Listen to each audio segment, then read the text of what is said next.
Bonjour et bienvenue, vous écoutez C'était ce jour-là, une série de podcasts consacrés à l'histoire des Juifs en Europe. Je suis Isabelle Birambeau, ancienne correspondante de presse à l'étranger, traductrice et rédactrice. Dans ce podcast, je vous emmène à la rencontre de ceux qui se consacrent à la mémoire de l'Holocauste. Aujourd'hui, j'ai rendez-vous avec Sylvie Serror, guide au mémorial de la Shoah. Sylvie Serror raconte dans ce podcast l'histoire de sa sœur qui fut cachée dans la maternité d'Elne, dans les Pyrénées-Orientales. Cette maternité, gérée par la Croix-Rouge suisse, était notamment dirigée par Elisabeth Eidenbenz, une Juste parmi les nations. Cette institutrice suisse a fait retaper un château délabré pour le transformer en une maternité. 600 enfants de différentes nationalités y sont nés et de nombreux enfants juifs y ont trouvé refuge jusqu'à sa fermeture en 1944. Mais laissons la parole à Sylvie Serror qui nous raconte à travers l'histoire de sa sœur, celle d'Elisabeth Eidenbenz et de la maternité d'Elne. Ma sœur est née le 11 avril 1941 à l'hôpital de Montpellier, donc en pleine Seconde Guerre mondiale, alors que mes parents étaient internés dans un camp du sud de la France à Agde, pas très loin de Perpignan.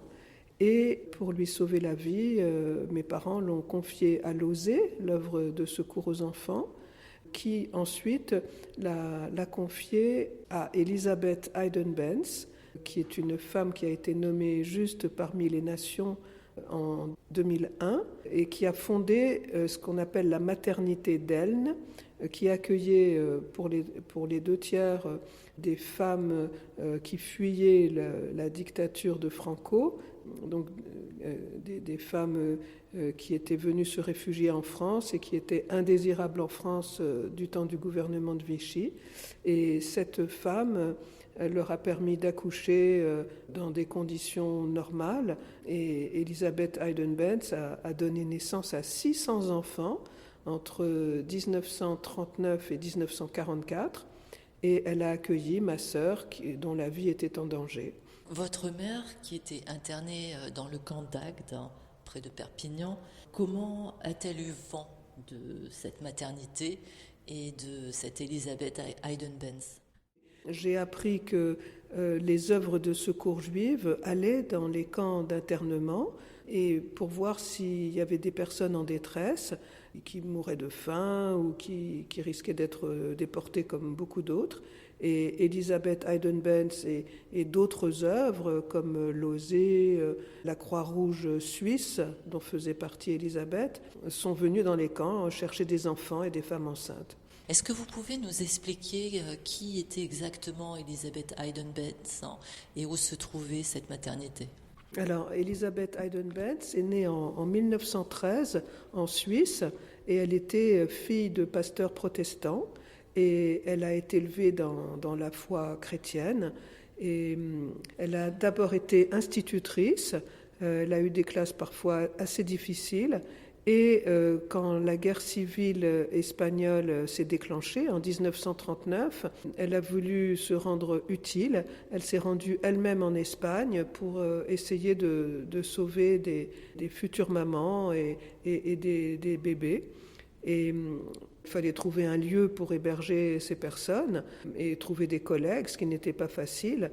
Et elle a demandé l'aide de la Croix-Rouge suisse, mais dans un premier temps du Secours suisse aux enfants. Et elle a fait venir des camions en Espagne qui ont recueilli les populations en détresse, surtout des femmes enceintes et des bébés. Elle a créé la maternité d'Elne, qui a succédé à une pouponnière qui ne fonctionnait plus très bien. Elle a réussi à récolter des fonds. Sa grande foi, ses valeurs humanitaires l'ont aidée et elle a trouvé des fonds et elle a payé le loyer d'un ancien château à côté de Perpignan, dans la ville d'Elne, et elle a créé cette maternité. Donc c'est une femme pionnière qui a réussi à faire des miracles avec très peu de moyens. Vous me dites qu'elle a récolté des fonds, mais à l'époque, ça devait être très difficile de faire ce tour de force. Est-ce que vous savez d'où provenait cet argent ou qui étaient en fait les personnes qui l'avaient aidé à réaliser ce projet ? Alors, effectivement, c'était très difficile. Bon, elle a eu l'aide du Secours suisse aux enfants. Elisabeth s'est rendue en Espagne. Elle a fait venir des camions qui portaient la mention Ayuda Suiza, qui veut dire l'aide suisse. Elle a récolté des fonds également de la Croix-Rouge suisse et du Secours suisse aux enfants. Quelques fonds aussi provenant du Joint, le Distribution Committee américain. Et elle a réussi à faire des miracles. Et tout ça, c'était dans quelle année? Donc ce château qui était délabré, pourquoi est-elle en France? On se pose plein de questions quand on parle de la création de cette maternité. Les réfugiés espagnols qui fuyaient donc la guerre civile ont voulu se réfugier en France, mais malheureusement c'est Pétain qui était au pouvoir et il était xénophobe. Donc toutes ces personnes, les étrangers, les juifs, les francs-maçons, les résistants, étaient considérés comme indésirables, c'est le terme qu'il employait, et Pétain a fait ouvrir des camps d'internement pour loger ces gens dont il ne savait trop que faire. Et je crois que ces 500 000 Espagnols ont été internés dans les camps d'internement du sud de la France, ce qui est un nombre énorme. Et la France n'était pas du tout prête à accueillir un tel nombre de réfugiés, ce qui fait qu'il manquait de nourriture et il manquait d'hygiène, des bébés mouraient de malnutrition ou de faim. Enfin, c'était des conditions tout à fait tragiques parce que Pétain avait décrété ces personnes indésirables. Donc en 1939, elle était bien sûr au courant de la guerre civile espagnole et elle a décidé d'elle-même d'abandonner son métier d'enseignante et de venir au secours des populations en détresse. Donc elle s'est rendue en Espagne et elle a réussi à faire échapper ces personnes d'Espagne puisqu'elles étaient persécutées. Elle a franchi la frontière avec ces personnes qui se sont retrouvées internées dans les camps d'internement et elle les a fait sortir de ces camps pour créer, une fois que c'était créé, la maternité d'Elne. Et elle les a suivis. Donc elle-même, elle venait de Suisse, elle est allée en Espagne, elle a suivi les persécutés en France, créé la maternité d'Elne et elle continuait à rendre visite aux populations en détresse dans les différents camps d'internement, notamment Rivesaltes, Argelès, Agde. Bon, elle ne s'est pas rendue dans le camp des Milles où ont séjourné également mes parents. C'était un petit peu loin, mais elle allait constamment apporter de l'aide. D'après ce que vous me décrivez, c'est un travail titanesque. Est-ce qu'elle a pu compter aussi sur l'aide de personnes locales? Parce que mettre en place une maternité, donc avec 500 bébés, vous m'avez dit, 600, c'est énorme. Donc sur quelles personnes elle pouvait compter pour faire ça? Il fallait qu'elle s'attire la sympathie du maire d'Elne. Certains l'ignoraient totalement et il y avait de l'antisémitisme. Et bon, dans un premier temps, ce n'étaient que les femmes espagnoles qui étaient chrétiennes. C'était l'aide de politiciens plus ou moins influents, de maires. Il y a eu d'autres infirmières qui se sont jointes à elle. Je pense à Friedel Bonny-Reiter qui faisait la même chose qu'elle. Et donc elle a réussi à s'allier certaines personnes, mais c'était très très difficile. Et bon, l'essentiel de l'aide venait du secours suisse aux enfants, puis de la Croix-Rouge suisse. Bon, il y a eu, en novembre 40, a été créé ce qui s'appelle le comité de Nîmes, qui rassemblait toutes les œuvres caritatives destinées à aider les populations en détresse. Donc le comité de Nîmes l'a aidé également. Mais elle a fait vraiment un exploit. Donc, elle a connu votre mère qui était internée dans le camp d'Agde lors d'une de ses visites. Savez-vous comment votre mère a eu l'idée ou de lui confier sa fille? Enfin, comment ça s'est passé exactement? Alors, en fait, ce n'est pas Elisabeth qui est allée à Agde prendre ma sœur, mais une collègue, parce qu'elle-même, j'ai eu la chance de la rencontrer. Elisabeth m'a dit qu'elle ne se souvenait plus comment ma sœur avait atterri dans la maternité, mais c'était peut-être Friedel Bonny-Reiter ou bien d'autres infirmières. Donc maman m'a raconté qu'elle l'a confié. Bon, c'est évidemment un déchirement de donner son enfant à une institution, mais maman, elle pensait, comme beaucoup, qu'elle serait déportée. Elle voulait sauver la vie de sa fille, mais c'est un déchirement inimaginable. Et donc, vos parents étaient d'origine autrichienne.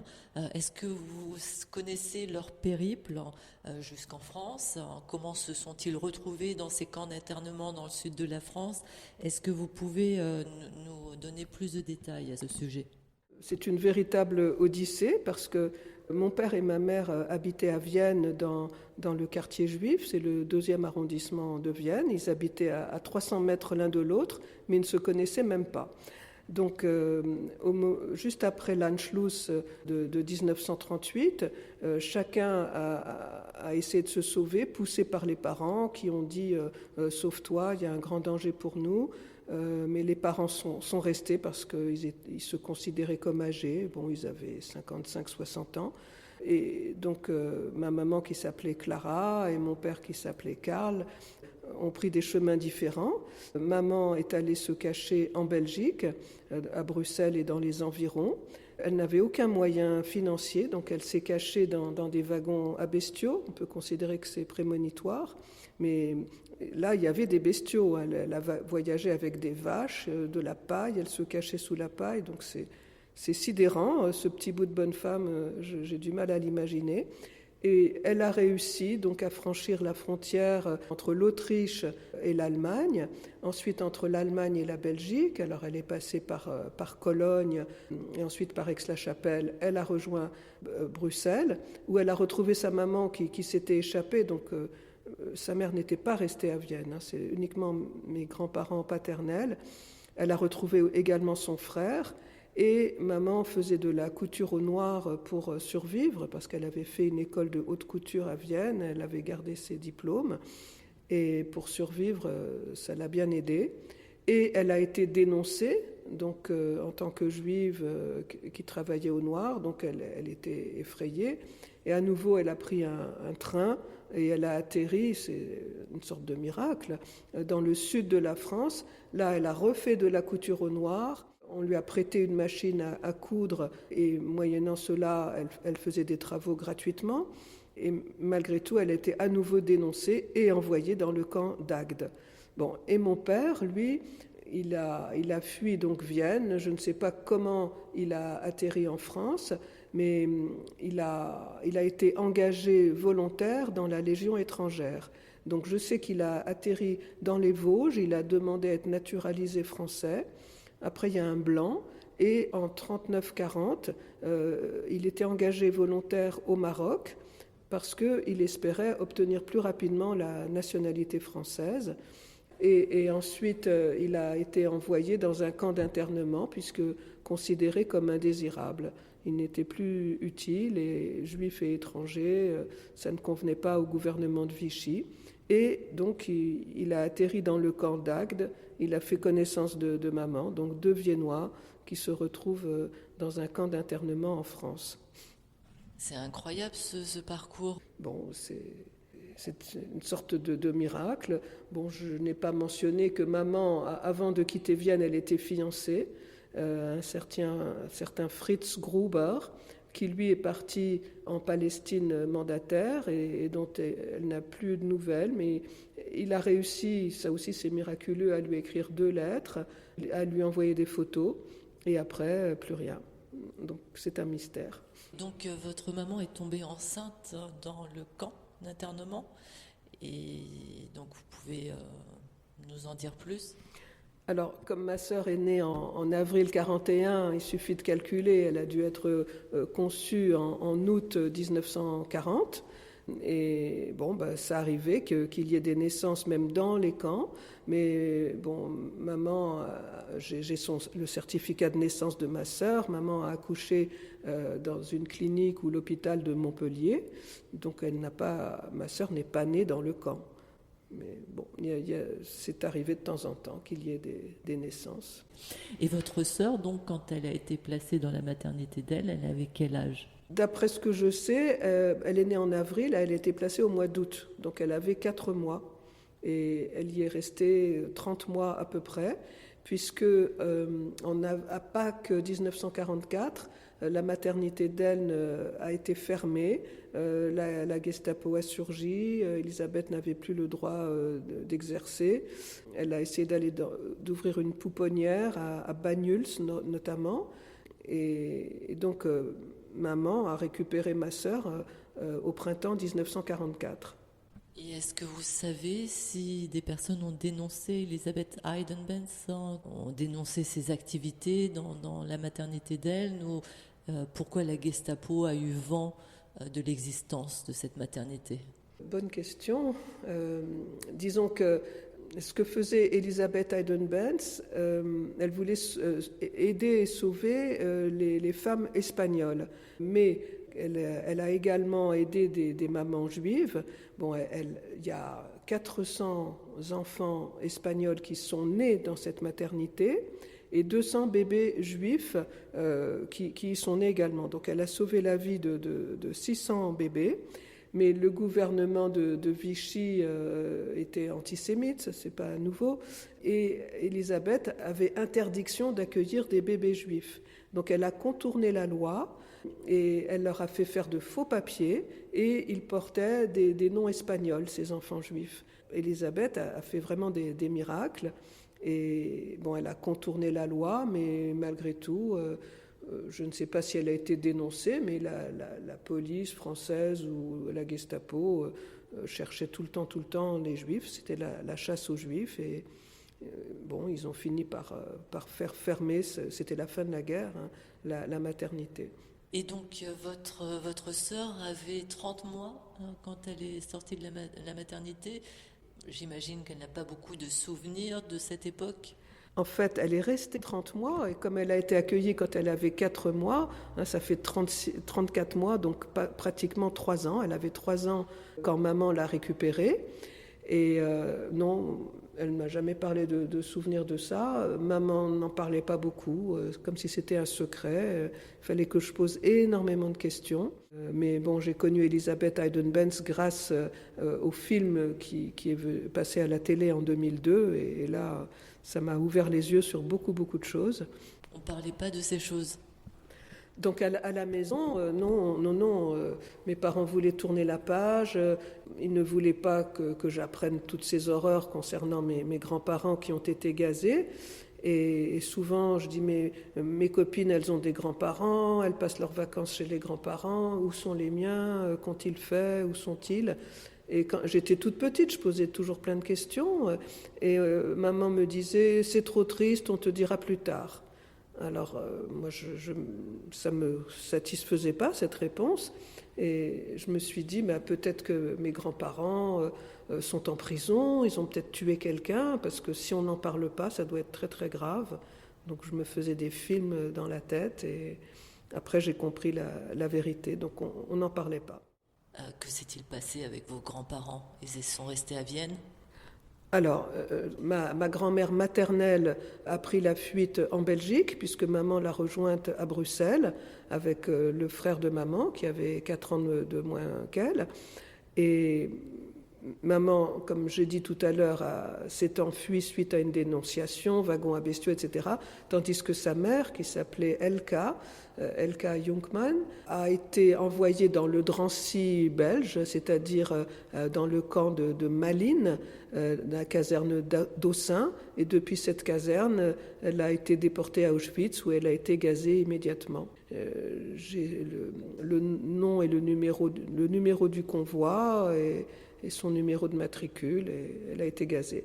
Et du côté de mes grands-parents paternels, eux n'ont pas quitté Vienne, ils ne savaient pas où aller, ils n'avaient pas de moyens, et ils se sont laissés cueillir, si j'ose dire, et ils ont été envoyés, eux, près de Minsk, donc ils ne sont pas morts à Auschwitz. Donc il y a un camp qui s'appelle Mali Trostenetz, que peu de gens connaissent, et ils ont été gazés sans doute dans des camions à gaz. Avant qu'il y ait les fausses douches, les chambres à gaz, il y avait des camions. Donc d'après mes informations, ils seraient montés dans un camion et ils seraient morts asphyxiés en 1942.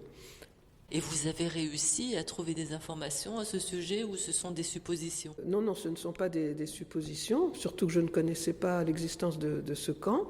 C'est sur le site de Yad Vashem. J'ai tapé leur nom et j'ai reçu cette information. J'ai la date de leur mort et la date de leur arrivée. Voilà, c'était par Yad Vashem.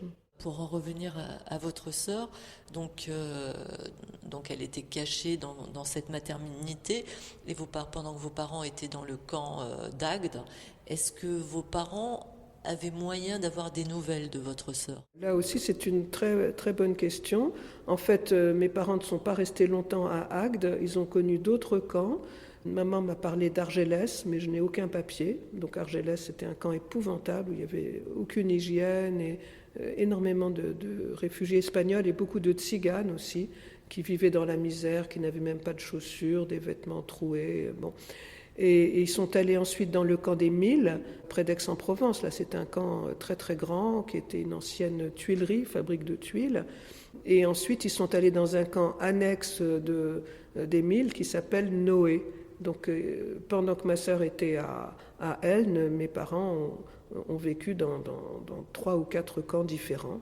À ma connaissance, ils n'ont pas eu de nouvelles. Enfin, maman n'en a pas parlé. Et Elisabeth m'a dit, elle m'a même écrit, puisque j'ai quelques lettres, on a entretenu une correspondance, qu'elle ne comprenait pas pourquoi mes parents ne se manifestaient pas.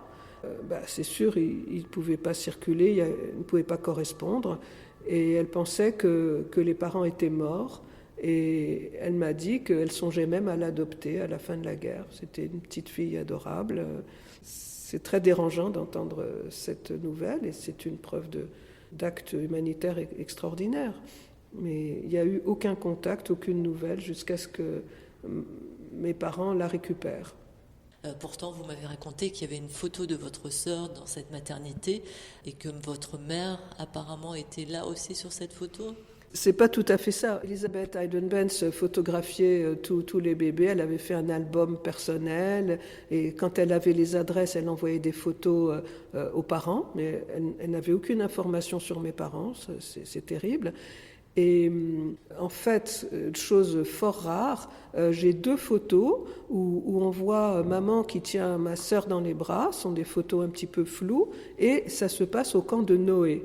Autrement dit, quelqu'un est venu apporter, pour une journée je suppose, ma sœur petite à maman pour qu'elle la voie ne serait-ce qu'une journée et la ramener le soir. Alors j'ai appris que Elisabeth et d'autres infirmières allaient dans différents camps pour chercher les femmes en détresse, les bébés en détresse. Et elle organisait aussi des camions, elle apportait de la nourriture, essentiellement du lait qui venait de Suisse, du lait en poudre, et ça pouvait sauver des vies. Donc il y avait des convois, enfin c'est pas le mot qui convient, il y avait des transports en camion surtout, qui allaient vers les camps et qui parfois allaient chercher des enfants pour les emmener à Elne. Et d'autres fois, je l'ai lu, que des mamans étaient cherchées dans les camps pour rendre visite à leur enfant à Elne. Et dans le cas de ma sœur, c'est le contraire, c'est ma sœur qui a été emmenée dans le camp pour voir maman. Donc ça reste bien mystérieux pour moi, mais Elisabeth et ses collègues faisaient des miracles, mais là, Elisabeth ne s'en souvient pas du tout, mais nous avons cette photo. D'accord. Vous avez parlé avec Elisabeth Hayden-Benz, vous pouvez m'expliquer dans quelles circonstances? Oui, c'était en 2002, j'allume la télé et je vois sur l'écran une photo de ma sœur bébé que nous avions dans l'album de famille. Alors je me suis dit, ça y est, je suis en train de perdre la raison, je vois mon album familial à la télé. Et en fait, c'était un reportage sur Elisabeth Hayden-Benz qui m'a scotché. Et évidemment, à la fin de ce reportage, j'ai relevé le nom du réalisateur. J'ai réussi à téléphoner en disant « mais je retrouve ma sœur, j'aimerais rencontrer cette dame ». Et ils m'ont donné les coordonnées d'Elisabeth Hayden-Benz donc en 2002. Comme j'avais son adresse, je lui ai écrit en disant que j'étais la petite sœur. Donc elle était très touchée. On a entretenu une correspondance. Et malheureusement, ma sœur ne s'entendait pas avec moi, je la voyais pas. Mais donc Elisabeth, c'est pas moi qu'elle voulait voir, c'était ma sœur, ce qui est bien normal. Et elle me dit mais il faut venir me voir, j'habite à côté de Vienne. Finalement, j'ai réussi l'été 2004 à lui rendre visite. Et j'ai appris que ma sœur y était allée également, fin 2004. Moi, j'y étais en juillet, ma sœur en septembre, et ma sœur y est retournée une deuxième fois en 2005. Donc, c'est grâce au film qui s'appelle La maternité d'Elne et qui est paru également en DVD. Et on voit que Elisabeth rencontre d'anciens bébés qui ont plus de 60 ans après, et évoquent des souvenirs. Alors je suis allée la voir dans sa maison, avec son jardin, et évidemment on n'a parlé que de ma sœur, et elle me dit mais pourquoi les parents ne prenaient pas de nouvelles? Donc je lui ai expliqué, elle ne le savait pas. Puis elle m'a dit que c'était un bébé adorable, qu'elle pensait l'adopter. Et donc elle parlait des conditions de vie dans les camps. Et elle m'a demandé ce qu'étaient devenus mes parents et où j'habitais, ce que je faisais, et qu'elle voulait voir ma sœur. Donc évidemment, j'ai écrit à ma sœur, même si elle ne voulait plus me voir, et elle l'a rencontrée quand même. Donc c'était que les souvenirs et des questions sur la famille. Et votre sœur, elle en parle, enfin, à l'époque où vous parliez, est-ce que c'était un sujet qu'elle abordait ou c'était complètement oublié pour elle? Bon, moi je pense que ma sœur a été traumatisée, non pas par son séjour à Elne, mais par les retrouvailles avec mes parents. Parce qu'à Elne, c'était un beau bébé qui était choyé, les photos on la voit heureuse, elle est dans une baignoire, elle s'amuse, on la voit faire ses premiers pas. Et au printemps 44, mes parents la récupèrent dans un camp de liberté surveillée, ça souvent ce n'est pas connu, dans le Cantal, à côté d'Aurillac, Vézac, des petits villages comme ça. Et donc ma sœur a dû subir un choc psychologique parce que mes parents manquaient de nourriture, donc c'était un contraste énorme. Donc à partir de là, elle s'est forgée une nouvelle personnalité, une nouvelle histoire. Elle disait que maman l'avait abandonnée sur un quai de gare. Enfin, vraiment, elle racontait des histoires. Et moi, malheureusement, je ne l'avais pas vue depuis 1990. Donc quand elle a rencontré Elisabeth en 2004 et 2005... je ne la voyais plus, je n'ai pas pu échanger avec elle. C'était son souhait de ne plus jamais me voir. Et Elisabeth Eidenbenz, quel souvenir gardait-elle de votre sœur et de cette époque, d'une façon générale, avec 600 enfants? C'était quelque chose de très important à gérer. Est-ce qu'elle vous a parlé de ses souvenirs de cette époque? Évidemment, en 5 ans, Elisabeth a sauvé et donné naissance à 600 enfants, mais en 5 ans. Donc il n'y avait pas constamment un tel nombre. J'ai lu qu'il y avait à peu près 70 à 80 personnes en permanence dans cette maternité, ce qui est déjà énorme. Donc il y a des photos où on voit toute une rangée de bébés les uns à côté des autres, des rangées de berceaux, etc. Et il y avait une naissance tous les 2 ou 3 jours. Donc si on multiplie le nombre de jours et on multiplie par 5, vu 5 années, on retombe sur 600 enfants. Donc c'était très très difficile à gérer. Il y avait quelques infirmières, mais le personnel était peu nombreux, essentiellement bénévoles, touchait juste un petit peu d'argent de poche. Donc des conditions très difficiles. Et Elisabeth, qui était toute jeune, puisque elle est née en 1913, elle a créé la maternité en 1939. Quel âge avait-elle? 26 ans, je crois, très très jeune. Et sa foi l'a aidée à surmonter beaucoup de problèmes, et elle a entraîné dans sa foi d'autres personnes qui ont fait la même chose. Et ce que je trouve admirable, c'est que, elle était institutrice, elle a eu une formation assez rapide d'infirmière, mais elle n'avait pas eu de formation à l'accouchement. Donc le premier accouchement qu'elle a fait, ça s'est bien passé, mais ça devait être quelque chose. Et il y avait Une très très bonne ambiance. Les mamans et leurs bébés vivaient dans le calme, l'harmonie. Bon, beaucoup de mamans étaient traumatisées, s'inquiétaient beaucoup pour leurs époux et pour la suite des événements, mais elles vivaient 1000 fois mieux que dans les camps. Donc c'est ça qu'il faut retenir. C'était un havre de paix créé par Élisabeth. Alors, savez-vous combien de temps est restée Elisabeth Hayden-Benz en France, puisque vous avez mentionné qu'en 1944, elle a été obligée de fermer la maternité? Après la fermeture de la maternité, elle est retournée en Suisse, qui est son pays d'origine. Je pense qu'elle avait de la famille à rejoindre. Et elle a continué à travailler dans l'humanitaire. Elle a aidé des femmes qui avaient été violées ou qui vivaient dans la misère. Elle a réussi à nouveau à récolter des fonds pour aider ces femmes. Et les dernières années de sa vie, j'ai lu qu'elle aurait souhaité mourir à Elne, mais elle s'est installée à Vienne, à côté de Vienne, une banlieue, un petit village qui s'appelle Recawinkel. C'est là que je lui ai rendu visite. Et bon, elle était retraitée, elle avait 90 ans, mais avant, pendant qu'elle était retournée en Suisse, comme j'ai dit, elle aidait des femmes en détresse. Et vos parents, sont-ils restés en France, du coup? Comment ils ont réussi à s'en sortir? Oui, mes parents sont restés en France parce qu'ils n'avaient nulle envie de retourner à Vienne où ils n'avaient aucune possession. Ils avaient leurs souvenirs et ils logeaient dans des logements en location. Leurs parents n'existaient plus et bon, ils avaient la nostalgie de leur jeunesse où ils avaient pu être heureux, mais ils ne souhaitaient absolument pas retourner dans un pays nazi et donc ils sont restés en France. Et mon père, qui avait fait des études pour devenir avocat, il était à 3 mois d'obtenir son diplôme. Et en France, après la guerre, on lui a donné l'équivalent du bac, ce qui a fait que toute la famille a vécu modestement. Il était employé aux Écritures.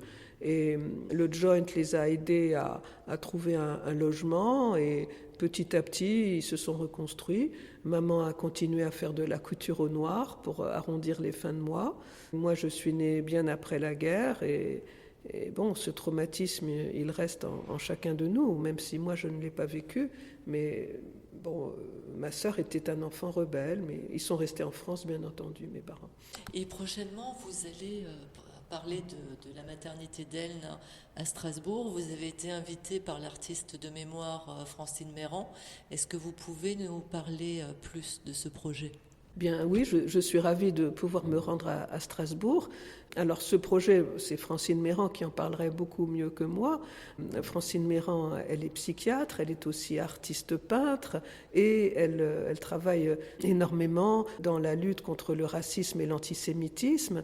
Et elle a créé le concept de valise mémoire. Elle va dans des classes, elle expose la vie de personnes persécutées ou la vie de justes parmi les nations. Là, je pense bien sûr à Élisabeth. Et les élèves doivent remplir une valise d'objets qui évoquent ces personnes, soit des victimes, soit des héros, des résistants, des justes, toutes sortes de personnes, pour faire comprendre aux jeunes ce que c'est qu'être persécuté et qu'il faut respecter les valeurs de la vie et la tolérance. Donc elle fait un travail extraordinaire. Et grâce à mon amie allemande Sandra Butsch, qui est professeure d'histoire en Allemagne, qui a rencontré Francine Méran, Sandra a entendu parler de la pièce consacrée à Elisabeth Hayden-Benz, pièce de théâtre, réalisée par Bernadette Bridaud. Et Francine m'a contactée pour que je parle d'Elisabeth Hayden-Benz, vu que je l'ai rencontrée. Et ce sera sûrement une rencontre passionnante et j'ai hâte de voir ce que tout ça va donner. Vous avez parlé des justes parmi les nations, donc est-ce que vous pouvez m'en dire plus par rapport à Elisabeth Hayden-Benz et ce titre honorifique? Un juste parmi les nations, comme vous le savez, c'est une personne non juive qui a aidé ou sauvé un ou plusieurs juifs pendant la Seconde Guerre mondiale. Et le mémorial de Yad Vashem en Israël a décidé de remercier ces personnes qui ont risqué leur vie, parce que aider ou sauver des Juifs pendant la Seconde Guerre mondiale était passible d'emprisonnement et même de mort. Donc des personnes ont risqué leur vie.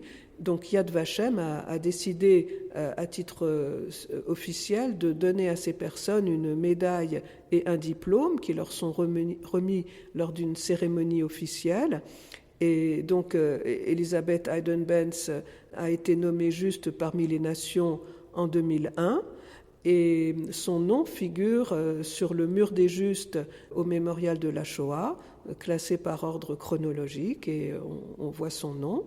Et elle mérite amplement d'être reconnue juste parmi les nations. Et vous-même, vous êtes retraité, mais vous travaillez pour le mémorial de la Shoah. Vous transmettez cette mémoire. Vous pouvez m'expliquer un petit peu quelles sont vos activités par rapport à la transmission de cette mémoire ? Oui, pour moi, c'est très important. Donc, je suis retraitée depuis 9 ans maintenant, presque 9 ans. Et je voulais me rendre utile. Bon, j'avais pas du tout prévu de travailler au mémorial. J'ai proposé de faire des traductions vu que j'étais professeur d'allemand, mes parents parlant le dialecte viennois à la maison. Ça, j'ai eu des facilités pour les langues. Donc j'ai proposé mes services pour traduire des documents, j'ai envoyé mon CV et évidemment la direction de la pédagogie m'a dit mais vous avez l'habitude des groupes scolaires, nous on vous verrait très bien comme guide chez nous. Enfin maintenant on dit médiateur pédagogique ou culturel, mais j'ai dit je ne peux pas faire ça, j'ai pas de formation. Alors ils m'ont dit on vous offre une formation et c'est ainsi que je suis médiatrice donc depuis 9 ans au mémorial. Pourquoi je fais ça ? Parce que j'estime avoir un rôle à jouer dans la transmission de cette histoire. Pour moi c'est très très important, c'est essentiel. Donc je guide des groupes scolaires essentiellement, parfois des groupes d'adultes. Je guide en français, en anglais, en allemand. Et ça me fait beaucoup de bien. Alors, une amie me dit, mais c'est une sorte de thérapie pour toi. Je me dis, bah oui, peut-être, pourquoi pas. Et ce n'est pas pesant pour moi. Je trouve que c'est important que les visiteurs sachent ce qui s'est passé. Et c'est une sorte de mission que je me suis donnée à moi-même. Merci beaucoup. Est-ce que vous avez quelque chose à ajouter par rapport à la maternité d'Elisabeth Eidenbenz ou sur la transmission d'une façon générale ? La transmission est essentielle vu les événements actuels et la recrudescence d'antisémitisme. Il faut que chaque citoyen sache ce qu'était la Shoah, puisque les médias disent que les 2/3 des adolescents n'ont jamais entendu parler, ce que je trouve vraiment sidérant. Et bon, le but, c'est que les peuples vivent en paix, dans la tolérance et le respect les uns des autres. Les justes, il faut continuer de les honorer, c'est essentiel. Et bon, nous vivons dans un monde qui est très cruel, où il y a beaucoup de combats et de conflits. Donc si on peut apporter un petit grain de sel, une petite pierre à l'édifice de la tolérance, ce sera déjà ça. Merci beaucoup pour cette conclusion et je vous souhaite bonne continuation pour ces visites guidées. Est-ce que vous pouvez nous dire quand est-ce que vous guidez justement les visiteurs, comment ça se passe au mémorial ? Est-ce que vous avez une journée en particulier où on peut vous écouter ? Pas spécialement, parce que étant retraitée, je n'ai plus 20 ans évidemment, et je travaille à temps ponctuel. Donc je viens quand on a besoin d'une personne. Donc j'ai mon planning le 15 ou le 20 du mois précédent, le mois en question. Donc évidemment, je peux transmettre mon planning à qui est intéressé. Donc j'accueille, comme je l'ai dit, essentiellement des groupes scolaires, donc de la 3e à la terminale. Mais bon, parfois il y a aussi des groupes étrangers, donc j'adore quand des groupes d'élèves allemands viennent, aussi des jeunes. Là, j'ai reçu aujourd'hui un groupe israélien d'adultes. Je leur ai dit c'est formidable de venir à Paris pendant qu'il y a la guerre chez vous. Et je fais aussi des visites guidées dans le quartier du Marais, le Marais juif. Et j'aime beaucoup expliquer les traditions culinaires, la différence entre juifs et ashkénazes, qu'est-ce que c'est que la nourriture cachère. J'aime beaucoup expliquer l'origine des bâtiments. Là, il y a un magasin, il y a marqué coiffeur, alors que c'est un vendeur de fripes, de vintage. Bon, ça me fait très plaisir. Et justement, lors de ce parcours du Marais juif, j'évoque Joseph Mignoret, qui a été nommé juste parmi les nations, puisqu'il a sauvé beaucoup d'enfants de l'école qu'il dirigeait dans le Marais. Et donc, si vous ne connaissez pas votre planning, vous savez au moins quand est-ce que vous allez voir Francine Mayran à Strasbourg. Est-ce que vous pouvez nous dire à quelle date c'est ? Oui, je n'ai pas encore Alzheimer. Donc, la rencontre se fera le jeudi 27 février 2025. D'abord dans l'après-midi, où il y aura deux classes qui viendront voir la pièce de théâtre de Bernadette Bridaud. Ensuite, il y aura un débat, un entretien avec les élèves. Et ce sera ensuite à 19h le même procédé. Donc, performance théâtrale puis débat. Sandra Butch sera présente également. Et donc je me réjouis de faire ça, de rencontrer Francine et de pouvoir témoigner. Ça me fait très très plaisir, même si j'ai un peu le trac. On vous remercie, puis on a hâte. Donc on vous voit à Strasbourg dans peu de temps. Avec plaisir, venez. Merci.